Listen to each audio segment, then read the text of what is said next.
Hello, everyone, and welcome to another episode of the Buff Sound Podcast. We are the best POD in the 313.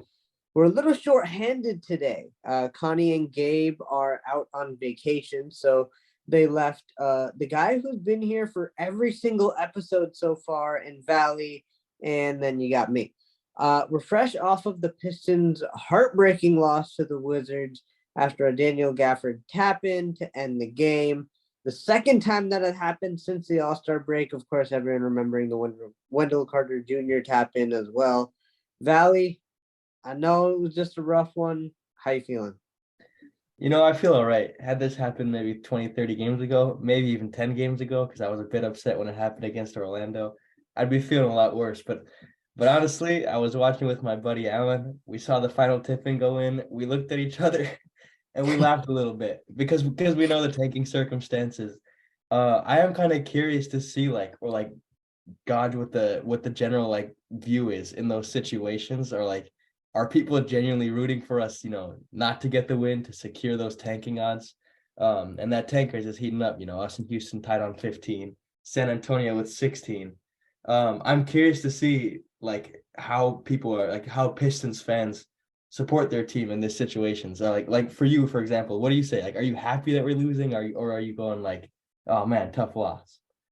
I mean, I was kind of indifferent today. Like, if we won, I was going to be like, oh, let's just burst somebody's bubble, right? Because the Wizards are on the bubble of trying to get into the play-in. But at the same time, it's like, yeah, this is how it's supposed to go, right? Like, I've been saying let's lose all season. Like, why play spoiler now for no reason? Like, we have no inclination to win. And as of right now, we're one game ahead of the Rockets with the number one overall odds. So literally the lowest we can fall is if the season ended today is 5. So I'm not mad at it. I mean, I'm not mad at it at all. I'm kind of happy, I mean, it stung when it happened. I did the same thing. I gave that look like, oh man. But I'm not mad at it. I'm not mad at it. Yeah, and I guess, I mean, we've been talking about competitive losses for the last, 3 years now? Yeah, But man, do we love a good competitive loss? A for bit real. different when Corey's playing a ton and guys like RJ Hampton are playing a ton. I Um, mean, it's hard with Corey, but I'm glad RJ is getting a chance. Eugene Omarui. I oh had to man. practice saying the name because I knew I had to say it on the pod. The man is living up to that 10-day contract. Yeah, he was of the few notes that I made of this, tough Pistons week. In all caps, I just wrote Eugene Omarui because he has actually, he has excited me a bit, as crazy as that sounds. He plays really hard. Like he just plays hard as hell, and good motor. He's a decent sized guy, like what, he's 6'7". He's got a lot of weight on him. And we obviously lack a lot of depth at the wing position, but also size at the wing position. If you look at it, Livers is, obviously a solid defender, but like guys like Bradley Beal can get just about whatever they want on him. And bigger wings can get whatever they want on him. Boyan, it doesn't give you much on the defensive side of things. So having an option like Eugene Omarui, it's kind of nice. I definitely anticipate we'll sign him to a second 10-day contract. Mm-hmm. But the way things are going, there'll be some roster spots next year, man. Who knows? That's I what mean, this with is Hamidou playing for right Diallo, now. yeah, with Diallo not being out for the rest of the year, it's not going to surprise me at all if Eugene gets himself signed for the remainder of the year. Um, Sorry, now that you mentioned Hammy, I yeah. did want to, because he is now ruled out for the rest of the season with a grade Oh, 2 ankle sprain in 3 to 4 weeks. Does that affect his free agency? The money he will get? What do you think? And then I know we've given a few offers, but what do you think you'd give Hamidou Diallo now in terms of a paycheck? if he's going to be a death piece on this team, I don't want to go above 10. I agree Um, with that. we saw the reaction that everyone had when Marvin Bagley got the contract he got. And essentially, when we signed him, it was to be the backup big, right? Hmm. Um, and now that's even looking even more so likely with the additions of Duran and Wiseman. But I mean, he's playing so well right now. So I mean, maybe he'll live up to that. But back to Diallo, yeah, I'm not going above 10. I would say 7 5 to 7 range. It's going to be above 5, but I wouldn't go above 10. So 7 to 9, maybe. I mean, and to answer your other question, no, I do not think that him missing these remaining few weeks is going to impact his payday at all. Because even if he keeps playing the way he's playing, it's not going to make or break. It's not going to send it up to 5 million, down 5 million, right? He's pretty stagnant where he's at, and he's going to get what he's going to get. Um, I guess the question is, do you want him on this team? And if you don't, who would you rather have? I absolutely would have Hamid Diallo, and I was talking about this with my buddy Mike the other day. He asked me, would Hamidou Diallo play on any other team? And I said, why not? Why wouldn't he play on a championship team? Like I you mean, throw I'm him sure like the Bucks would love to have a guy like yeah, that. like the Bucks, the Warriors, I think this is a guy who can play spot minutes on any rotation in the NBA. Like you throw Hamidou Diallo out there for 5 minutes at a time, he's gonna give you very productive output, and that's been shown in Oklahoma City and in Detroit. Um, I think 7 to 9 is the range that we'll see. 7 to 9 million per year. I'd be happy giving him a 3 year, $21 to $25 million deal. I think that'd be a pretty good bargain to keep Hamidou around, and it'll probably have a team option or a player option on that final year. No matter what, if it is 3 or 4 years, that's how his last contract was with us. But the only thing I do kind of like about him missing some time here is the rest of the NBA doesn't get to see more of what Hamidou Diallo does, which could maybe, make less teams bid for him, which keeps the total money down. Yeah. I guess just looking for an optimistic point of view, but it did hurt to see Hamidou Diallo go down. We've already mentioned it many times. It's tough. It's a little tough to watch Pistons basketball right now, but Hamidou Diallo, no matter what, makes it entertaining with his athleticism. Oh, for sure. And when we say he could definitely play on another team, we're not saying he's going to get the ball as much. We're not going to say he's getting as many scoring opportunities, but his role right now is coming off the bench and being an energy guy. And if he can sign with a team that plays with actual pace, like we're trying to do, but we always fail to, yeah, I definitely see him playing somewhere else. But we cannot, and we already did it, but we cannot glance over this game today and not talk about one Jaden Ivey. Man, Man, was he good tonight, and man, was he good last night. Um, I'm so happy that he's developing. I love the flair he's playing with now. But he was having fun yesterday. I tweeted it out. He was on fire, and I thought about it after I sent it. But I didn't mean he was like shooting from fire, but he was playing with the flair, and I loved it. yeah, he's been super fun, and since Killian's had this hand contusion going on, it means he's back to the starting spot at the point guard. And when that happened previously with it had to be the suspension, right, for Killian? Yeah. Killian was suspended, and Ivy moved to the out and out point guard spot. His assist numbers went up. His efficiency was a bit down, but his assist numbers were definitely up. And the assists have been up since Killian's been out with his hand contusion. And the efficiency is dropped off a bit when Killian Hayes is out, but tonight the efficiency was there, the playmaking was there, and you can definitely tell he's having fun. The no look passes, he loves throwing a no look pass. But just an interesting thing here, so in the 6 games that Ivy has played without Killian, he averages 14 points, 4 rebounds, and 8 assists per game without Killian Hayes. So when we get Killian back, I hate to say it, but he might have to come off the bench because I think Ivy's just so good as an out-and-out point guard. I was gonna say the Killian haters are foaming at the mouth with you throwing those numbers out there. Uh, yeah, I agree with you, Killian. But why is it that he plays so much better when Killian's not in the game? Like, or when Killian's out. Like, I get Killian has the ball, but say we just let Ivy do the one guard thing. Don't give Killian the ball. I get that's Killian's like one strength, but like say we just keep Killian out there for defensive purposes and we let Ivy do his thing, run the point offensively, and just kind of have Killian stand in that primo spot that Dwayne Casey likes to That call the lovely corner. corner. Yeah. Like, why not? Like, Yeah, I feel like we've seen that in splurges this season. mhm. Like we've tried it, but then it's just like you throw Killian Hayes in the corner and like 3/4, 4/5 of the time, like teams aren't even guarding that. So it's Yeah. like, what do we do with Killian? He'll play good defense, but he most likely won't make those shots. So like it's a bit of an awkward fit there.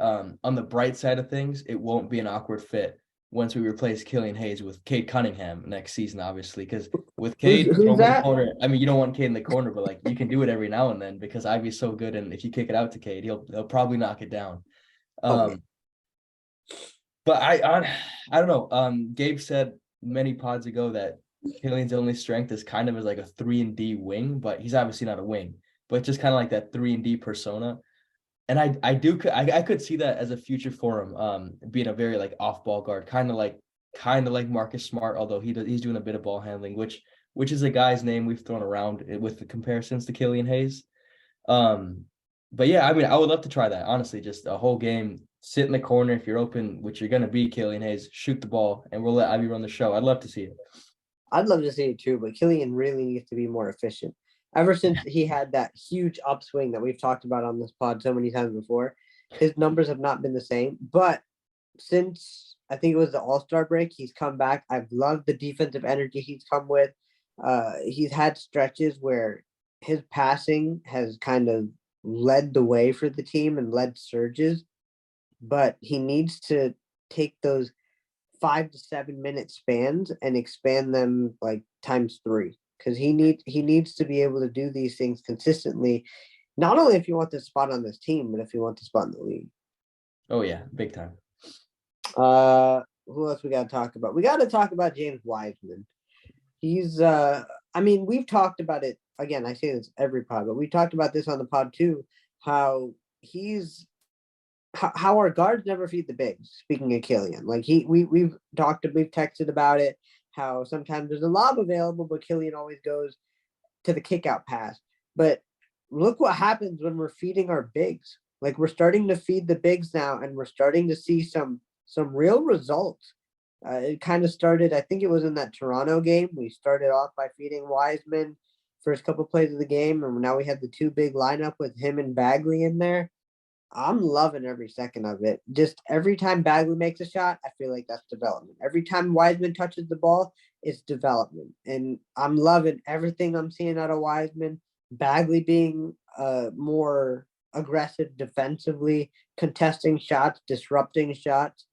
I really like it. And imagine, you want to do this two big lineup. I know Stu's not a big, but that was kind of how we were, naming it when we were using it. But you got Stu Duran, maybe they start, maybe they don't, and you got Bagley Wiseman, maybe they start, maybe not. But either way, that's your first and second unit. You can mix and match with those guys. Like having a 4-man rotation with bigs and being able to mix it, I think that's going to be pretty scary. Yeah, draft aside, Victor Wembanyama potentially aside, I Right. think next season it's gonna stay like a pretty fluid starting. If we go double big, assuming we go double big, I think those four guys that we have, I do think it'll be a pretty fluid starting five. Like it could change one night, and the next night could be something different in the long term. But we said about hitting the bigs, I think there's definitely been a noticeable difference, and I wonder if that's just people figuring out how good James Wiseman is down on the low block, or Marvin Bagley, or just playing together, because a lot of these guys haven't played together. It's a bit of a ragtag team of guys. But you Yeah. said since Toronto, which was Bagley's first game back, I'll list off the number of attempts he's taken in those games since. So Toronto 19 attempts, Chicago 16, 5 against the next time. And then he had 12, 12, and 9. So definitely an increase just shot numbers from Marvin Bagley. And then we go to Wiseman, who had a monster night tonight, 10 for 13, 8 shots the game before, despite fouling out, 6 shots, 5 shots, 11, and 10. So they're getting double-digit attempts per game, and the majority of them on the low block. And that's exactly what you want to see from the two bigs if we're playing two bigs like that. I'm not too optimistic about the Bagley Wiseman fit. I said it would be a fluid lineup, but I don't know if those two guys full strength will be playing together, just because they are pretty similar in terms of the way they want to score the basketball. In fact, they're pretty much identical. But I do have a complaint about James Wiseman. It's Uh-oh. not his defense, although I could complain about his defense. It's his rebounding. I don't know Yeah. if you notice it. I don't know if it's a lack of effort sometimes. I don't know if it's a lack of boxing out, but he just gives up a lot of boards. For example, off the top of my head, versus Portland the other day, Damian Lillard got the rebound between 5 Pistons. 5 Pistons were within the basket. I know that's not entirely on James Wiseman, but like he's the big man. Yeah. He's 7'1". He's long. He's got to be clearing glass. tonight, I think was Kristaps Porzingis got a clutch tip in off a missed free throw. Mm-hmm. And stuff like that just can't happen to me. And I don't know if it's laziness, but I definitely want to see bigger rebounding numbers from Wiseman. I don't know if you've seen similar things from James or it's just I've seen it and I've tried to keep an eye on it too, but the things I keep attributing it to are a couple of things. First things first, he's so raw. He hasn't had much NBA experience. He hasn't had much college experience. So he just teaching him how to box out again and how to deal with NBA level rebounders and getting stronger. I think that's the first thing. Second thing is I've kind of noticed it offensively is he loves, like we just talked, you talked about it, how him and Bagley are so similar offensively, how they love to get their position down low. I see Wiseman all the time run down the court, gets his position, seals off his man, but we don't give him the ball. So then it's 1 second, 2 second, 3 second, 4 second. And then he's like, oh my God, I got to get out of the paint before I get rung up. So he gets out of the paint. And of course, as soon as he gets out of the paint, the shot goes up. And then he's out of position. So I feel like it's a combination of like if he's got a little guy sealed off, give him the ball.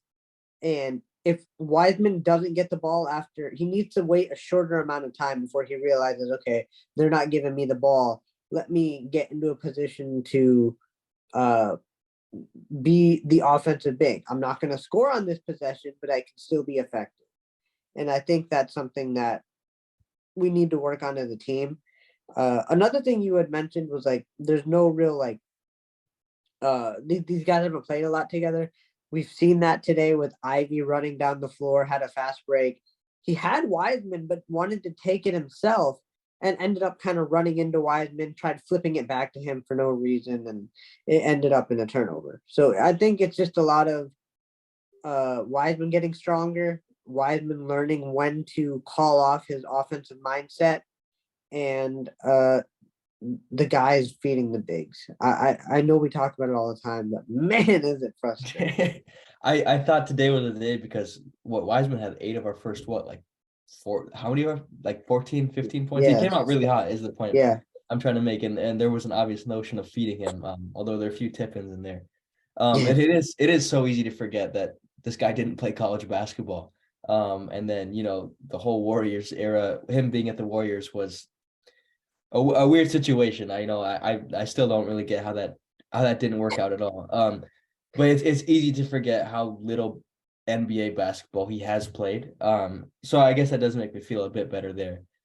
Just adapting to physicality and stuff. But I'm gonna segue over here to RJ Hampton if that's all right with you. Yeah, do it. Because for once, RJ Hampton has been looking like he's been belonging on a basketball court. He, especially since Killian has gone out, he's stepped up and filled in the void of defense. 5 steals he had against Portland. Another solid defensive Portland or the game before. 5 steals recently is the point. And a pretty solid showing here tonight. And the ball's going through the basket a little bit. It's funny when you look at the box score, it's almost like Killian Hayes-esque. You see a lot of steals, not that many points. But it's just nice to see the ball going through the basket sometimes for RJ Hampton because it was a Yep. brutal start in terms of scoring the basketball for him. I'm glad to see him coming along. We do have an option on his second year, but I would be shocked if we take that. But like we said with Eugenio Marui, these guys are fighting for their NBA lives. It might not be with the Pistons, but play well here, get a chance somewhere else. These are important minutes for these guys. Agreed. And I thought Hampton's jump shot looked a lot better today than it did in previous games. He had, I think, 2 made triples, one from the top, one from the right wing. It was just so much more fluid. His knees go up, his just the body motion seems so much more fluid. I've noticed, like we talked about this with Jaylen Brown, but Jaylen Brown's made it work. How he holds on to the ball for so long when he shoots a shot. It bothers me because I'm OCD. I don't know why it bothers me. But Hampton's done that a couple of times where he gets into the lane, he just elevates and he just stays there. I get it. You're athletic. You can levitate. You're bragging. I get it. But shoot the shot because you can't lose that momentum when you're in the air because it stalls your shot. Then the shot gets wonky. Then he misses the shot. But regardless, defense, spot on. Killian Hayes going out, Hampton filling in that spot. I love his energy. It's not just it's not in a way he's better at defense than Killian Hayes because yeah, Killian plays great defense, but when Hampton is defending you, he is in your mouth. Like he is trying to dislodge that ball every second. You pick up that dribble, he's coming after you, and I love it. Also, Eugene, loved seeing him dive on the floor for that ball today. He couldn't get a hold of it when they pushed it up to him. I think he got a little flustered with, oh my God, I'm gonna get the ball. What am I gonna do with it? Didn't retain it, but he got on the floor for it and still pushed it out to Ivy, swung it to Hampton. I so wish Hampton hit that three. I really do. I feel like that would have been a great crowd popping moment. But RJ Hampton's been great so far for us. And yeah, I don't know if we retain him. He's like you said. I think it just depends on how free agency is going for us. Because say we do land a Jeremy Grant, or say we land a Kyle Kuzma. I don't know who we're going after, but they're putting Grant. My guess is if we landed Jeremy Grant, there's no RJ Hampton. Yeah. Yeah, Yeah, it'd be tough. I guess it's just kind of like a nice insurance option.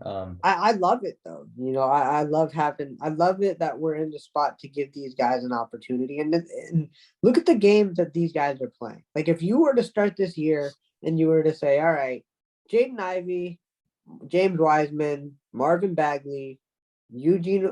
Oh man, I messed up his man. I'm gonna call him Eugene and RJ Hampton are gonna play in a game for the Pistons. And it's gonna be a close game that they lose in the last 0.2 of a second. Like no one would believe you. First of all, who's Eugene? Right? Second of all, RJ Hampton's on the Magic, James Wiseman's on the Warriors. This is never gonna happen. But look at where we are. We're playing good competitive basketball with guys who are trying to make their imprint on the NBA, or like you said, are fighting for their NBA lives. And I love it. I love every second of it. Yeah, and one interesting that has happened, since acquiring Wiseman, since doing some things we wouldn't really have expected. But the Wiseman is the cutoff here. The Pistons have been 10th in defensive efficiency. And yeah, right. I see you Yeah. looking out like, what? Are you Yeah. sure? Which is becoming interesting because the narrative around Wiseman is he's a bad defender. And Yeah. he might be, but it might have just been a case of, hey, Sadiq Bey, you were really bad at defense, and now we've got Yeah. Liberty here, and you're really good at defense. Unfortunately, the offensive efficiency is now ranked 29th in the NBA. But that obviously, comes in with Bojan and Burke starting to miss some games. And there's so much of our offense. But positive signs that the switching scheme is finally, after 2-3 years, starting to get somewhere. 10th in the league in defense. I don't care that it's March and it is the most meaningless basketball that the Pistons are playing.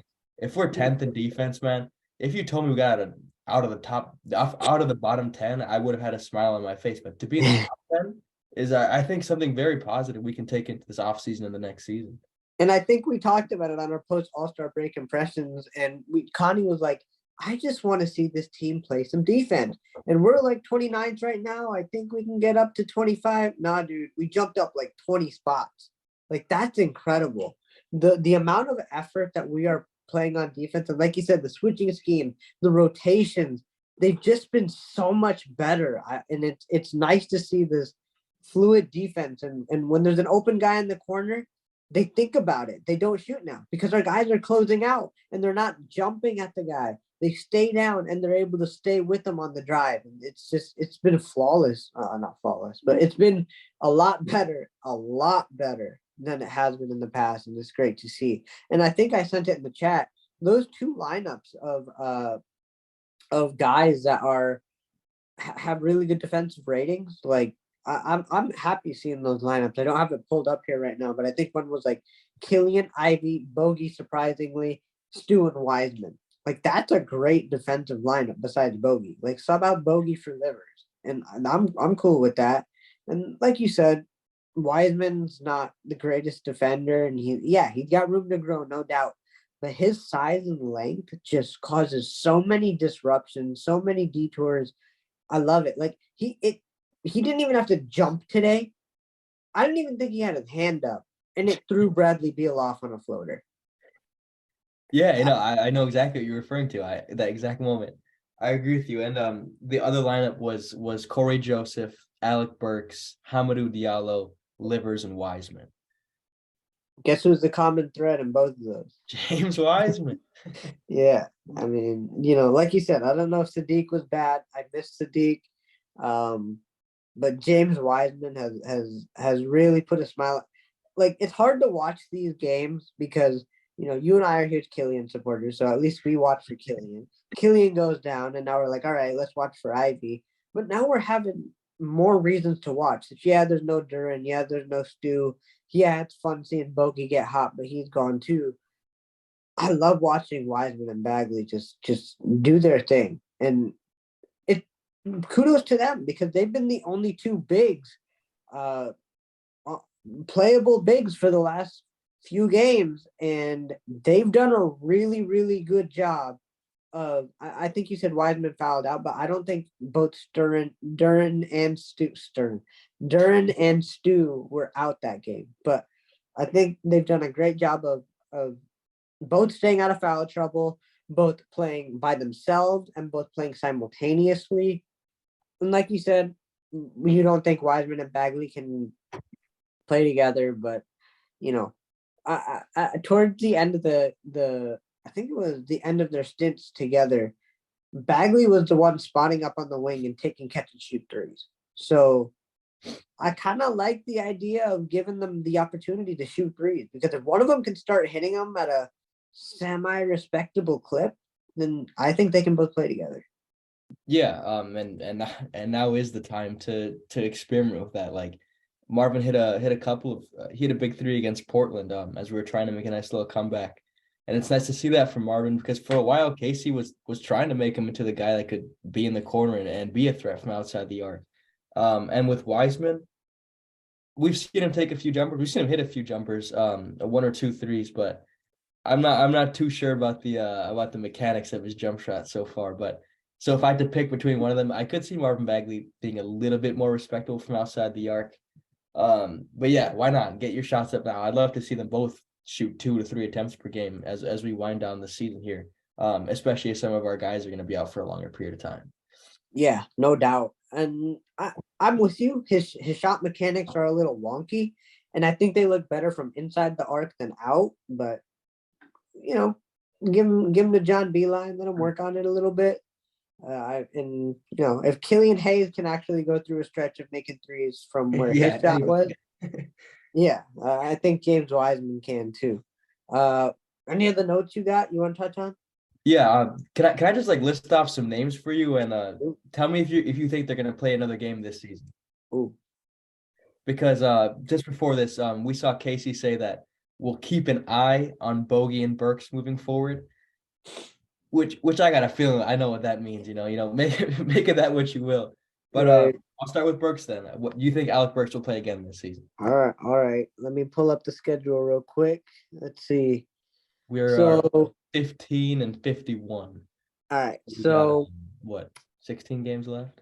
Yeah, we play Charlotte next. So I'm guessing they do not play against Charlotte.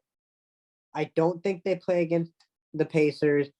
I think we'll get them back for a 2 or 3 games. We play the Nuggets, we play the Heat, and we play the Bucks. So I think they will play in at least Burks will play in at least one of those 3 games. One of those. I think Bogey is. So what do you think about Bogey? You think he's coming back as well in those 3 games? I think he comes back in those 3 games too, because at least it'll make it a little more competitive TV, right? Because if you run RJ Hampton, Jaden Ivey, Eugene, Bags, and Wiseman out against the Nuggets, it's not going to turn out into great basketball. You're gonna have 2 viewers, and it's gonna be me and you. Exactly. So I think that they play just for competitive purposes in those games. The Bucks, I'm starting to think about it now. We got our butts kicked against the Bucks when they both played. So maybe we try to break out the all-time blowout record, and I think it's 75 points, and just run at it with the Bucks and see where we go. But they definitely do not play the last 2 games of the season against OKC and the Rockets. I Or I the think month. I think Bogey's done for the season. I think we might see Burks 1 or 2 more times, but I've got a feeling Bogey. I think it's done for Bogey. I think he's going in for next season or whatever happens in the offseason. Stewart Duran, do you see any like Yes. extra Yeah, timeout? You see they're he's gonna coming come back. back? Yeah. I think they come back. If they come back at all, I say they come back in the month of April if they really want to push it out. And they play the last, let's see, 1, 2, 3, 4, 5. Yeah, they may just play the last 5 games if they really want to be cautious.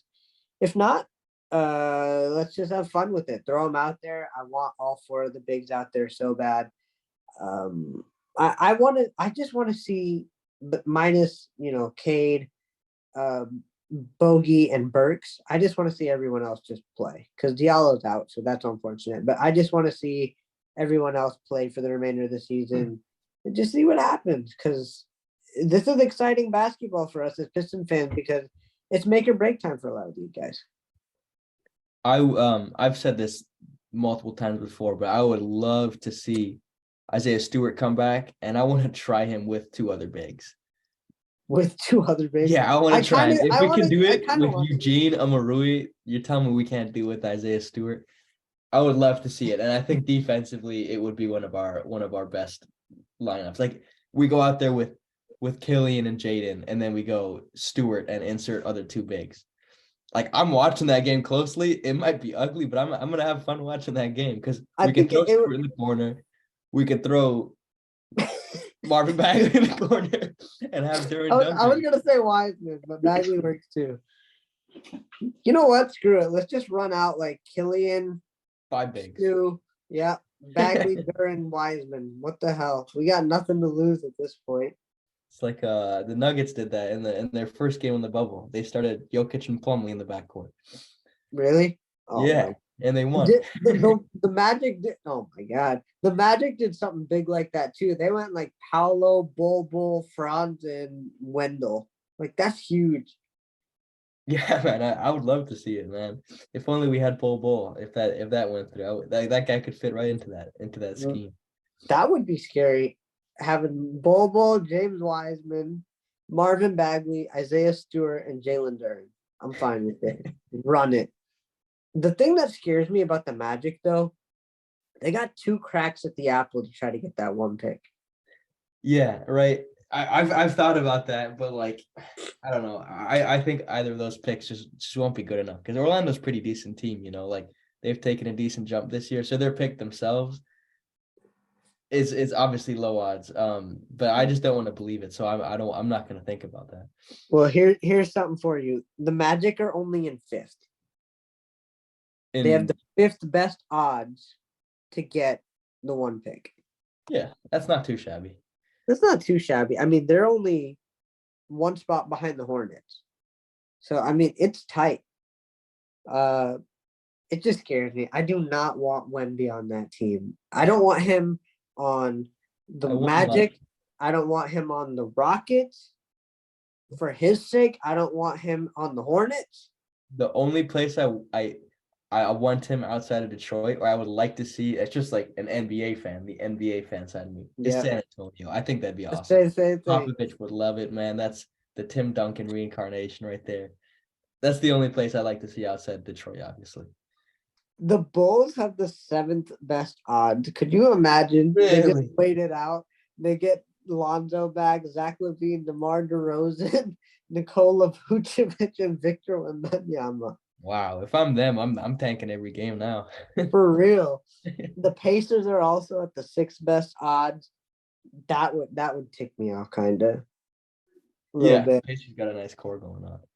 And of course the Lakers, but that's going to the Pelicans. I so wish we traded Boogie for that pick.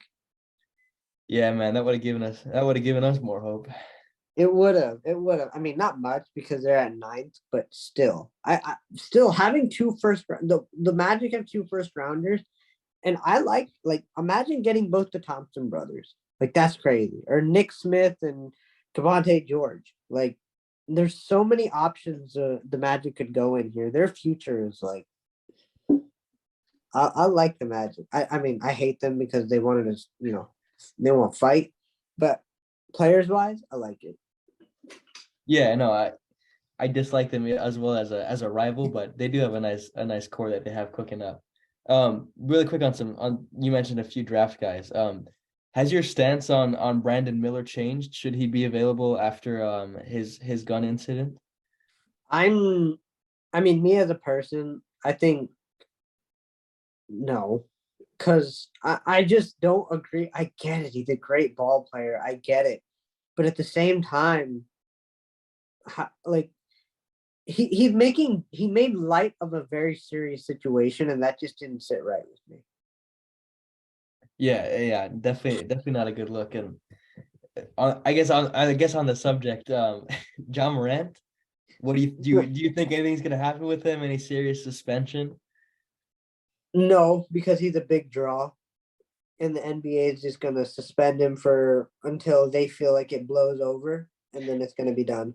And with how the Brandon Miller thing hit this super high thing, and then kind of just whittled out, the same Yeah. thing's gonna happen here, and they may just sit him out until the last couple games of the season because the Grizzlies are in pretty decent shape right now. So I think it's more of a political thing than an actual punishment thing. This would be the best case scenario for me because under the CBA rule, it's a 50 game suspension if your own Ooh. weapon is shown around the team. So the police investigation is figuring out if it's actually his or not. I would love to Ooh. see John Morant sit out 50 games. He absolutely deserves it. Yeah, The he only does. thing, not to make this a non-Piston, not like away from the Hey, Pistons. and there's only two of us, and the Pistons are playing like garbage. So you know what? We can talk about whoever. And I want to say, get well to Brandon Clark. He was shooting the Yeah, ball 69% among the best in the NBA. He ruptured his Achilles. Very unfortunate. I think I've maybe said one of these days that he's a guy I would love on the Pistons because he just we works both hard. did. He finishes plays. A nice player. A shame he went down with that. Hope he gets well soon. Yeah, it's a shame to see a guy like that, so young, so talented, lose probably the like. I mean, I get it. If you get hurt and you miss the beginning part of the season, but you get to ramp up for the postseason, that's Yeah. great. But he played the whole season and now he's out. Like that, that's tough. I feel for him on that. Who else we got? I hope John Morant gets that 50 game suspension because I feel like these situations are not taken seriously. So Yeah. it make I hate to say it, make an example of John Morant. And it's not like one thing with John Morant. Like I Yeah. feel like in the past 2 weeks, maybe it's been like three or four like accusations and just like terrible news headlines coming out on John Morant. I think it would be great. I not only do I think it would be hilarious as a Pistons fan and as a guy, who always appears to be acting so tough, I think it'd just be, pretty comical. But I do think that this is a serious situation and his behavior has gotten slightly out of control. 50 games would be great for him. Maybe a bit Yeah. harder, but great for him. And could you imagine if the Grizzlies and Pelicans like play in the postseason and then there's no Zion, there's no John Morant? Like Looking like a what Pistons game. for real? Uh how are we feeling about the Suns? I think they're gonna go to the Western Conference Finals for sure. Um, Before the Kevin Durant trade, I was saying Jokic and the Nuggets are going to the finals no matter what out of the West. But now I do think about it. But I love Phoenix. They've looked fantastic since getting Kevin Durant, still undefeated, and I think just everything gels together is gonna gel together so well there because Booker so good at scoring the basketball, Yeah. 26 years old, entering his prime. He's ready to do a lot of the work. KD can be, coming off the MCL strain, he can let Booker do some of that work, but he's Kevin Durant, he can give you 50 if Yeah. he wants to. Aiton's a great finisher. He'll finish anything. And I like Chris Paul's role there. It's just all he has to do is facilitate because Chris Paul looks like he's got one leg now compared to how he was, 8 years ago or whatever. Yeah. But if he just has to facilitate, I really like his position there. Guarantee the Western Conference Finals. I don't. It would be a hell of a series should they match up with the Nuggets. Also the Mavericks would be a hell of a series. Those two That teams would have. be fun. Did you Yeah, watch any of that game? That was gonna be my question. Yeah, of the that was like an early tip off on the weekend. Yeah, Yeah, man, I love that game, and I'm loving the Luka Booker beef. I love it. I love it. And like you were saying, like the way the Suns played that game is exactly how they're gonna run their offense, and it's gonna be so hard to stop. You gotta pick your poison on who Yep. you want to try to get to beat you. Do you want KD to beat you? Do you want Devin Booker to beat you? Or more likely, do you want Chris Paul to beat you? Chris Paul made a couple clutch threes in that game from the right wing, but playoff time, like, can he stay healthy enough to hit those shots through however many really high impact, stressful games they're going to be playing? So it's going to be interesting. You But forgot one of the poisons, man. who did I forget? Saban Lee. Oh yeah, I forget about Sabo. And yeah, you know what? Chris Paul goes down. Sabo coming in to save the day. They both got threes in their jersey numbers, so it's all good. So Uh, who do you, if you had to pick one team coming out of the West, who would you pick? that's so hard because I would personally I stick with Denver going to the finals. I feel I think you're right, but who we got at the top? We got Denver, we got the Grizzlies, and you got the Kings as the top three. Yeah, I'm going Nuggets. In With the East, if you had to, East, like, we can, maybe dive deeper into this, maybe off season time or past the Pistons season. yeah, Top of your head, who you have coming out of the East? Celtics. Yeah, yeah, same. It's between two teams for me. Yeah. No, what? I'll say Milwaukee actually because they have won Hey. 7 out of 8. It's one of those two teams for me. I don't think Philly's quite on that level. No, not even Miami's close. taking a step back, so it's gonna be good. I think it's gonna be. My prediction is Milwaukee Denver final. That would be fun, but Upper small markets too. yeah, that's true. I still think Boston's gonna do it because they're hungry. They've been there. It's gonna be one heck of a playoff series to see the Bucks and the Celtics go at it. Well, I I hope they don't do really that. think there's any other way that that's not the Eastern Conference Final. Yeah, yeah. Some injury would have to happen. You'd think. Yeah, and God forbid anything happen. That's gonna be so fun. I am excited to watch the Kings in the playoffs. The Oh way yeah, they and they're gonna have play, a home court, man. Home court advantage with those crazy fans that have missed playoff basketball for light so the long. beam, bro. Like it's gonna be exciting. My only concern is I have no idea if this might need to be fact checked, but I believe the Kings are the only team that have a longer like playoff win drought than the Pistons. If that's correct. Oh. So Well, please don't win a game, please, Sacramento. That'd be a yeah, little just get swept. If you get there, just get swept. guess what? Um, the playoffs look fun though. Like just the first round, you'll have the Nuggets and Clippers. Like that could be super Great fun if series. Kawhi, huh? Yeah. Kawhi, PG, Russ. Yeah, and then you got Mavericks, Grizzlies. That's gonna be fun. Kings. How are the Timberwolves six? I What? was just looking at that and I have no clue. I feel like I'm just so used to making fun of them. I am too. I've been dogging on them all year. They're six. I guess that West is compact. Yeah, and then KD gets his revenge against Golden State. Ooh, man, what a series that would be. That's gonna be crazy. And I hope Steph gets healthy. I want if Klay Thompson's been playing great.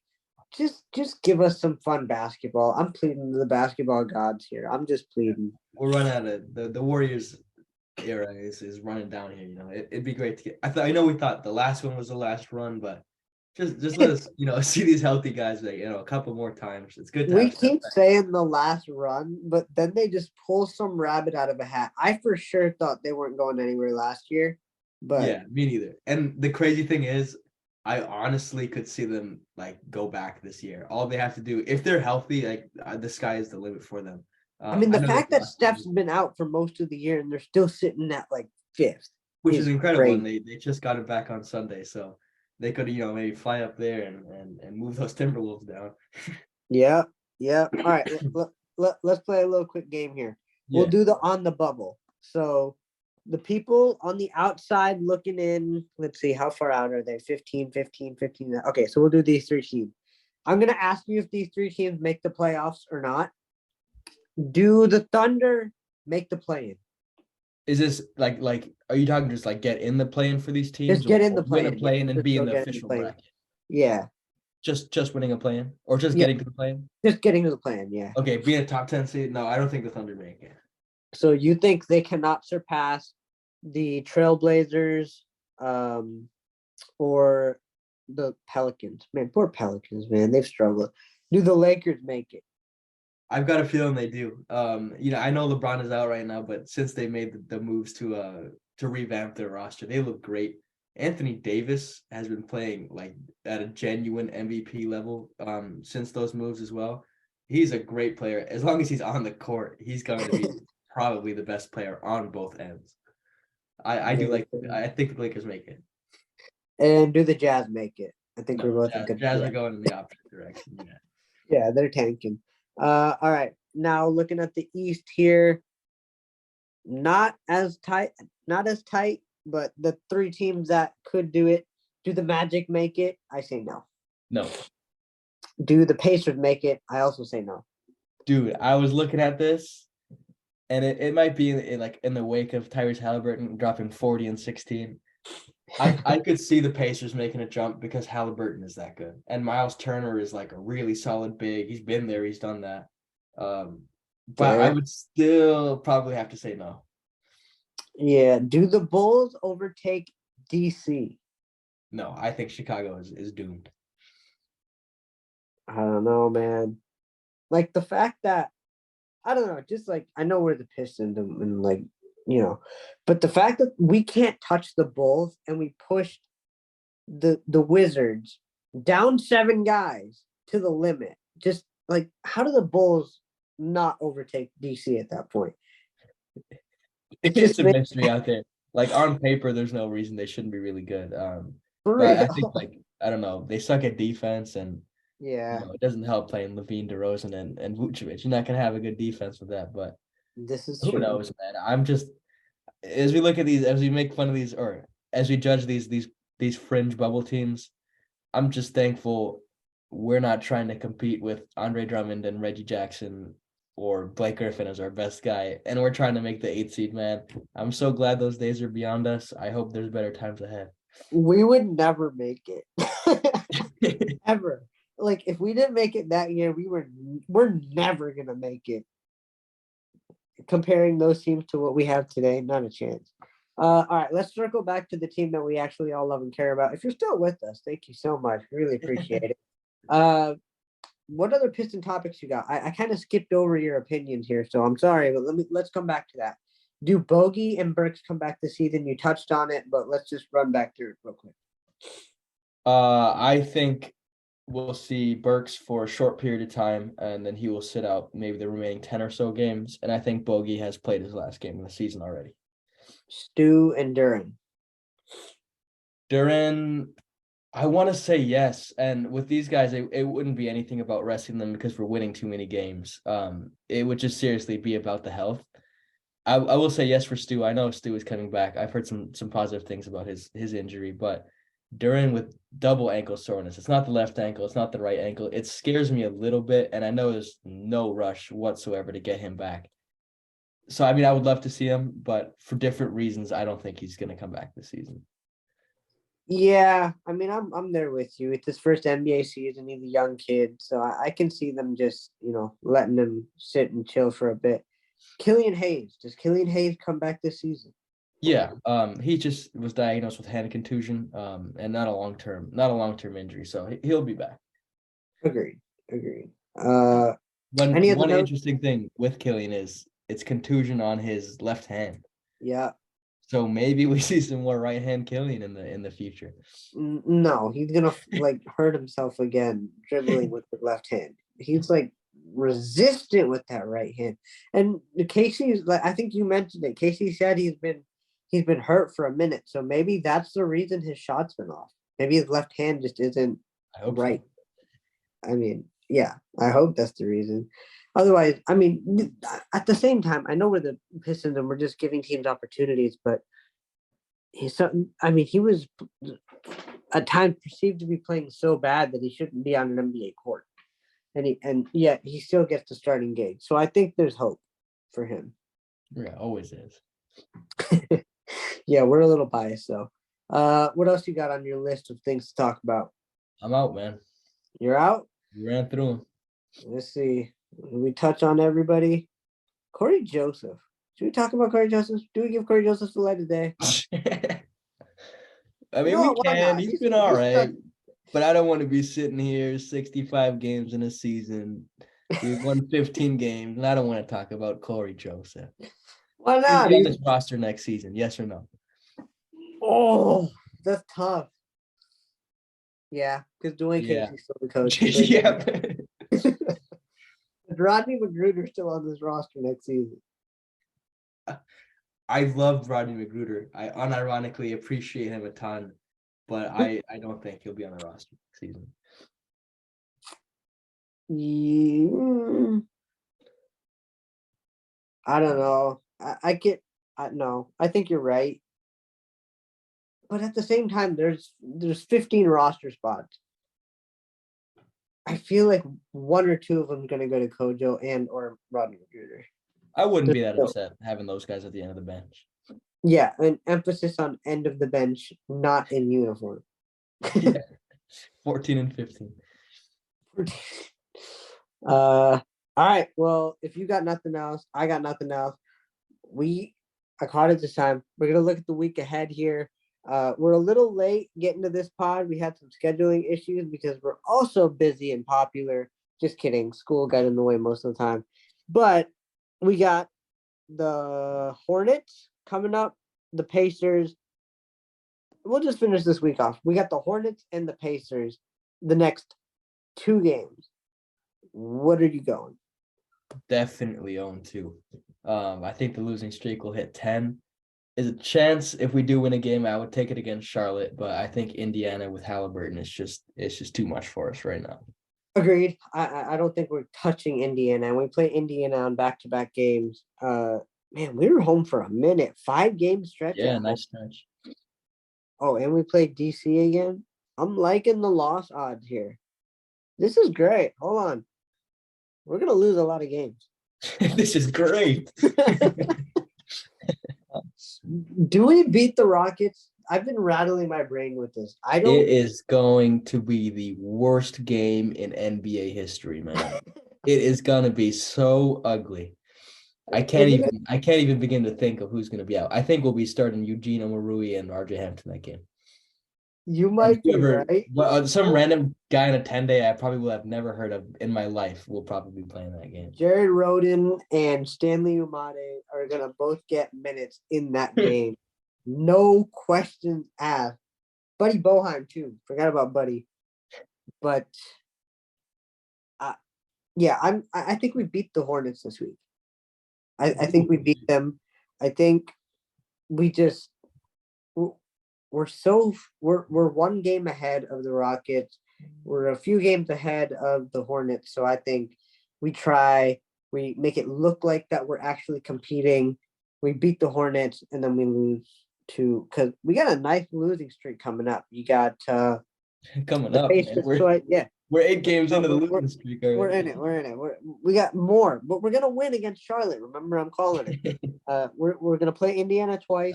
Then we play Denver. I know we beat Denver. We're not beating them again. We play Miami. We play Atlanta. Like, these games are not games we're gonna win. I want to beat Atlanta because Sadiq's there, but Sadiq's gonna drop 50. Yeah, that's unfortunate. What does Connie call it? I keep calling it the crystal ball. Any haters of the week you got? Yeah, I want to see Wiseman get 15 rebounds in a game. Actually, you know what? 12 rebounds in a game. Okay, that's a little better. Because I've been very upset with his rebounding, as I said. And I would love for him to prove me wrong. He got 5 tonight, didn't he? That 5 is not a lot of rebounds for a 7'1" guy. This is very true, but at the same time, we are trying to tank. So maybe they just told him not to get rebounds. We don't know. Hey, James, when the ball is coming to you, don't grab it. Yeah, don't touch it. Don't touch it. If we pass it to you, catch it. Otherwise, don't touch it.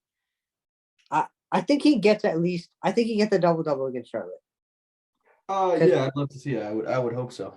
Because he had a double already once with us, didn't he? Second or third game. I just had his game log up 5 minutes ago, but I closed the tab, so which I can tell you. It's not important. Not important. Well, Valley, here's the important thing, though. We did it. We made it. 2-man pod. I have no idea how long we've been going. We rambled for a minute, but that's what you gotta do with a 2-man pod. I think we did pretty good. Oh my God. Oh, we did really good. We went at least 30, 40 minutes. All right. Yeah. And we got some, modern announcements. So remember, folks, Motor City Cruise tickets, they are free, literally free. All you got to do is DM us. I have no idea why people complain about not wanting something and then they find something that's free and then they don't capitalize on it. Just capitalize on the free ticket. All you got to do is come have a good time at a Motor City Cruise game. It's not that big of a deal. So come out, join us March 24th at the Motor City Cruise game. Make sure you follow us on social media. And here's the other big news we got. We are on TikTok, folks. I was resistant for a while because I didn't know how to use it. But guess what? We're going to figure it out together. We are on TikTok. I also didn't know how to use YouTube for a bit. But guess what? I'm not as big of an idiot as I thought it was. I figured it out. We're on YouTube. So go follow us at Buffs on Podcast on YouTube, at Buffs on Podcast on TikTok, at Buffs on Podcast on Twitter, Buffs_on_podcast on Instagram, Buffs on Pod on Facebook. And yeah, that was a mouthful, but you're going to remember the Buffs on Podcast for a minute. So thank you guys for listening to this episode. Thank you for listening to me rant for most of it. Valley, thank you for joining me. And thank you.